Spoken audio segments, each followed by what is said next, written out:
Ngayon ang shrimp with rice, nilagyan ko yung lutuan ng kaunting butter. Tapos lagay natin yung hipon. I-fry natin siya kaunti. Yan siya.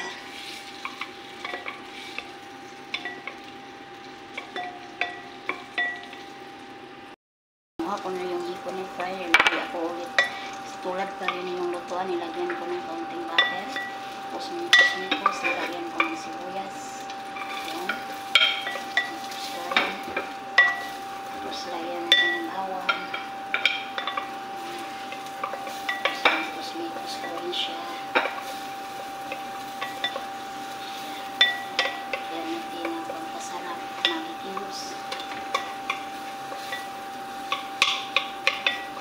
Tapos lagyan ko ng kaunting tomato paste.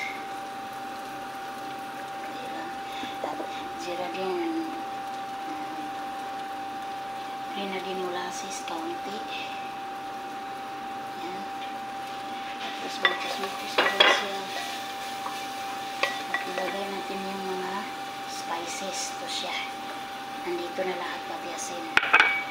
Mitos natin. Tapos mitos lagyan natin ng coriander paste kaunti. Yan.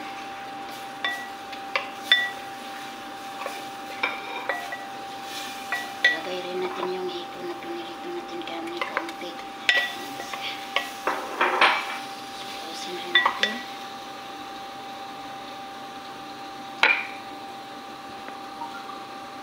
Yan na yung hipon natin.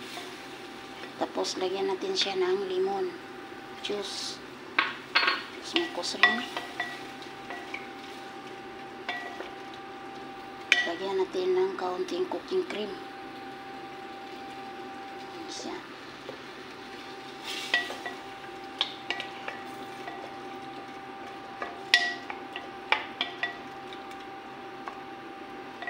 Yan. Natin lagyan ng cooking cream, lagyan rin natin ng kaunting dill. Yan siya. Yan. Tapos pakuluin lang natin ng 3 minutes. Lagyan natin siya ng bigas. Hipon sa ilalim. Ayan. Nira rin ako ilagay sa taas rin. Ayan siya. Ayan. Tapos lagyan natin ulit ng bigas. Uy, sana. Lagyan natin siya ulit ng bigas. Sa ilalim hipon, sa middle hipon rin. Ayan siya. Lagyan natin siya ng saffron water sa taas.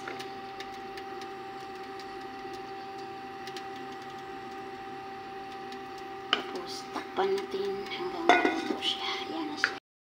Ayan, luto na ang ating shrimp with rice and matching with salad and the course or ketchup. Yan siya.